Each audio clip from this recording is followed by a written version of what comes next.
Celeste Manu was a carefree and balanced young woman who had no idea that an act of kindness towards a recently fired coworker would set off a chain of events leading to her tragic death. Celeste was born on November 22, 1996 in a suburb of Melbourne, Victoria, Australia to parents Aji and Tono Manu. She was the middle child, with an older brother Jaden who was 10 years her senior, and a younger brother Alexander born a year after her. Celeste grew up in a loving and close-knit family. She adored playing with her little brother, while her older brother, despite the significant age gap, always took pride in his little sister and considered her the family's shining star. Celeste was an exemplary student, a member of the school cheerleading squad, and had a wide circle of friends. Everyone who knew her described her as a cheerful person with an optimistic outlook on life. When her parents divorced, Celeste stayed living with her mother and younger brother, while her older brother got married and moved out. Landing her first job at a call center for a large international company, Celeste quickly climbed the career ladder thanks to her exceptional skills. Her success was a source of pride for the whole family, including her father who, despite being divorced from her mother, continued to actively participate in his children's lives. However, Celeste had no idea that this job, which brought her satisfaction and filled her with hope, would lead her to an encounter with a real monster. In April 2018, a new employee named Luan Gnirzak began to show an unhealthy interest in her. Luan was born in Iraq in 1984 and immigrated to Australia with his family in 1992 on a humanitarian visa. Although he grew up in a loving and caring family, Luan later began to exhibit strange personality traits. He became increasingly withdrawn and had difficulty communicating with those around him. In 2019, he was fired from his job, and it was at this moment that his obsessive fixation on Celeste began to intensify. On the day of his dismissal, Luan, who was in a depressed state, received words of support and well wishes from Celeste as she walked him to the door. Suddenly, he kissed her on the cheek, which greatly flustered the girl. Later, Celeste told her mother about the incident, but she advised her not to make a big deal out of it. However, just a few days later, Luan started messaging Celeste on social media, which further heightened her unease. Celeste politely tried to make it clear to him that she was not interested in a relationship with him. But this did not stop Luan. He continued to send her messages, ignoring her requests to stop.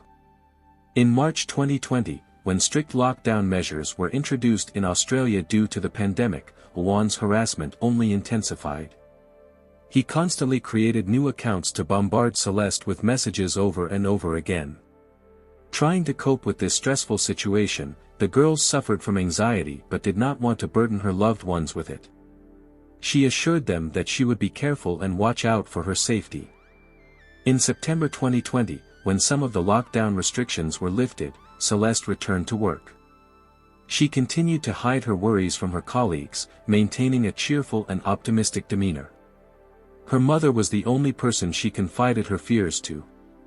After 6 months of incessant harassment, Celeste and her mother decided to go to the police. However, this only made the situation worse. They were met with indifference from law enforcement. Since Luan had not committed any crime, the police did not take the case seriously and stated they could not do anything. Eventually, the girl was advised to simply ignore her stalker or delete all her social media profiles. Meanwhile, Luan's family had no idea about his unhealthy obsession with his former colleague, which was taking on increasingly unacceptable and indecent forms. His messages became insulting and frightening. When Aji, Celeste's mother, learned that Luan was still harassing her daughter, they went to the police again to report the latest developments. This time, Luan was issued an official warning to stay away from Celeste, as a protection order had been issued.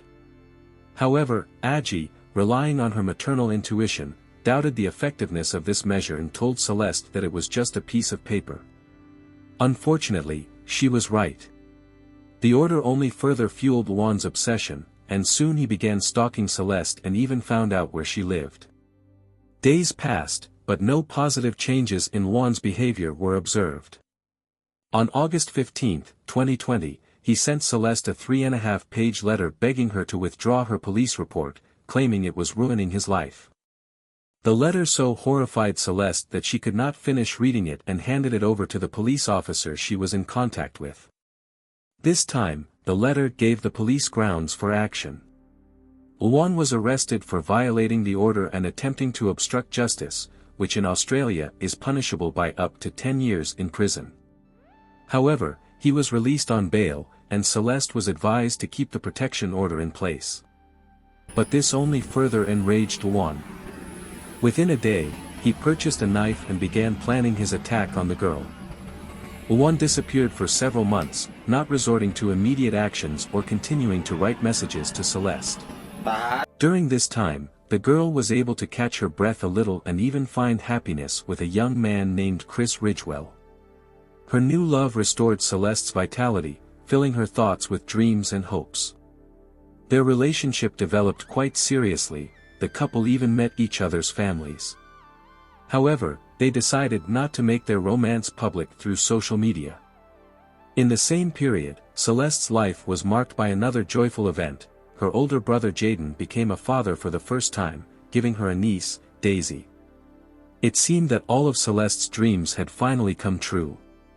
But everything changed on November 15, 2020. After a romantic evening with Chris, the girl posted a photo of them together on social media, looking happy and in love. According to investigators, it was this photo that triggered Luan's fit of rage. He perceived it as a personal insult, as if Celeste had deliberately wanted to show him that she had chosen someone else. At that moment, he decided to put his horrific plan into action and prove that he controlled her life. On November 16, 2020, at 3:38 a.m., Luan drove up to Celeste's house in his dark car, taking with him the knife he had purchased several months earlier. He observed the house for some time, and then, having determined where the girl's room was located, broke a window and got inside. Without giving Celeste a second to react, he inflicted more than 20 stab wounds on her.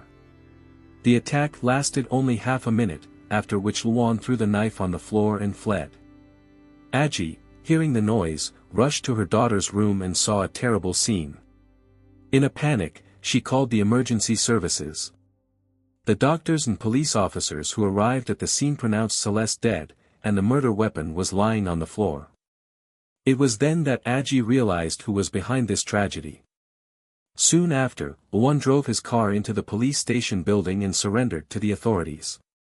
Although he admitted he knew about Celeste's death, he denied his guilt, claiming his memories of the events that night were hazy because he had inflicted several wounds on himself. Luan was hospitalized under police supervision. Chris, Celeste's boyfriend, was devastated with grief and could not come to his senses. His sister tried to comfort him but did not know how to do it. He kept asking himself why Celeste had to fall victim to such a cruel fate. The tragedy was especially awful because they had planned to celebrate her birthday at the end of the week. On Friday, November 20, 2020, during a search of the area between Celeste's house and the police station, investigators found a mobile phone. At the same time, people continued to bring flowers and candles to the girl's house, expressing their grief. 2 days later, on November 22, when Celeste would have turned 24, her brother Jaden wrote on social media about his grief and how much he loved his sister. That evening, family and friends gathered for a memorial service, where loved ones shared what an incredible and kind person Celeste was. During this time, Luan was in the hospital recovering from surgery. He tried to feign a mental disorder, claiming that his actions were directed by some hideous creature with sharp teeth. His mother, not understanding how her son could have done such a thing, admitted that it was unbearable for her to think about Celeste's final moments. She even said that she wished Luan had been in the girl's place. Celeste's funeral took place on November 30, 2022. The family asked for single flowers or candles to be brought instead of large bouquets. Seeking justice not only for her daughter but also for other potential victims of similar crimes, Aggie met with the Attorney General of Victoria. Later, she and her son Alexander shared their concerns with journalists. A commission was set up in Parliament that recommended the authorities take a more comprehensive approach to such cases, studying in detail what the victims had to go through. All of this was aimed at reducing the devastating consequences of harassment. On the evening of December 16, 2020, about 1,000 people gathered in the area where Celeste's family lived to honor her memory. The initial plan was to launch paper candles made of homemade wax attached to small lotus flowers, but due to a fire ban in the area, light-up paper flowers had to be used instead. After this event, Celeste's loved ones directed all their efforts and energy towards fighting for justice. It was some relief for them to learn that several psychiatrists had concluded that Luan had been faking mental disorders and hallucinations. Based on these findings, he was found sane and able to stand trial. The court psychiatrist assessed Luan 3 times and compiled a 125-page report, the most voluminous in his practice. Luan was diagnosed with a serious personality disorder, depression and body dysmorphic disorder. The expert noted that in his entire career, he had never encountered a person with such diagnoses who was not a psychopath. Despite the presence of all the evidence and even the defendant's confession at the very beginning, the court hearings dragged on, forcing Celeste's relatives to come to court over and over again. They had to listen in silence as Luan tried to justify himself, claiming that at the time of the crime he had temporarily lost the ability to think clearly, even though experts had already refuted this version. It was only in the last week of January 2024 that the defendant finally pleaded guilty to murder. As is known, such a confession is usually accompanied by certain procedural advantages for the defendant. For Celeste's family, this was another blow. They openly stated that, in their opinion, the justice system of the state of Victoria had treated them unfairly. A month later, at the sentencing hearing, the Supreme Court room was filled with dozens of Celeste's relatives and friends, many of whom were dressed in black. The family brought a bright photograph of the girl, which they placed in front of the closest relatives. The 39-year-old defendant sat in the dock in prison clothes and black-rimmed glasses, showing no emotion. Judge Jane Dixon noted that Luan had been able to distinguish right from wrong, even if his thinking may have been clouded at the time of the crime. After that, she sentenced him to 36 years in prison with a minimum term of 30 years before the possibility of applying for parole. The judge also noted that, although the prospects for Luan's rehabilitation were limited, there was a chance that his mental illness could be cured within 10 years before his potential release. The hearing on Luan's parole was scheduled for 2050, but the judge added that if the parole board found him too dangerous, he could be denied release.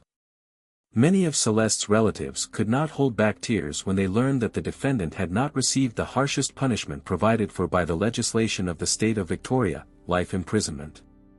After the court session, Celeste's mother, not hiding her anger, told reporters that she considered it unfair for the court to show mercy to a person who had shown no compassion for her daughter.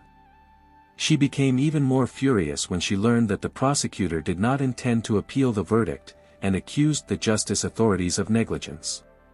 Judicial sources explained that, despite the family's understandable pain, the standard punishment for a similar crime in Victoria is 25 years in prison, so a 36-year sentence cannot be considered too lenient.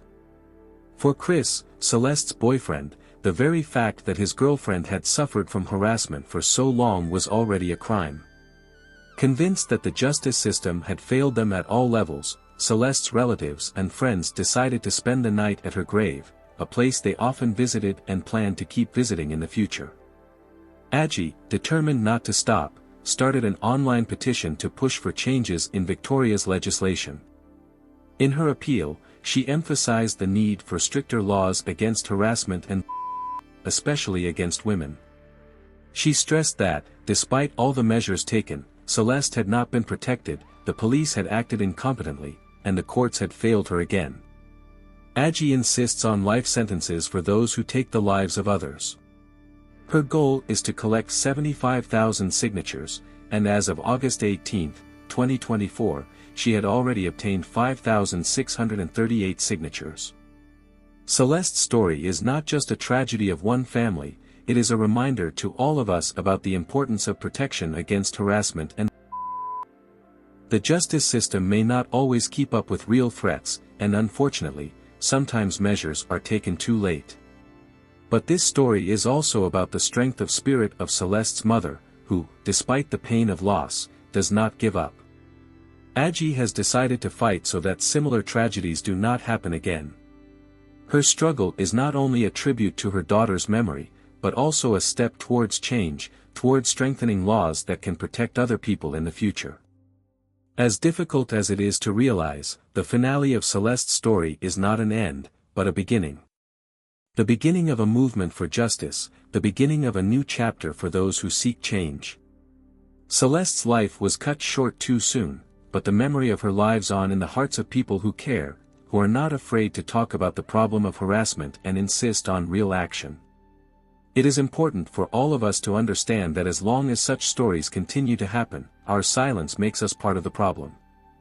Every signature, every initiative, every action can change the fates of people like Celeste. And if this story teaches us anything, it is that the fight for safety and justice must never stop. I look forward to hearing your thoughts in the comments. Don't forget to subscribe to the channel and hit the like button. Until next time, friends.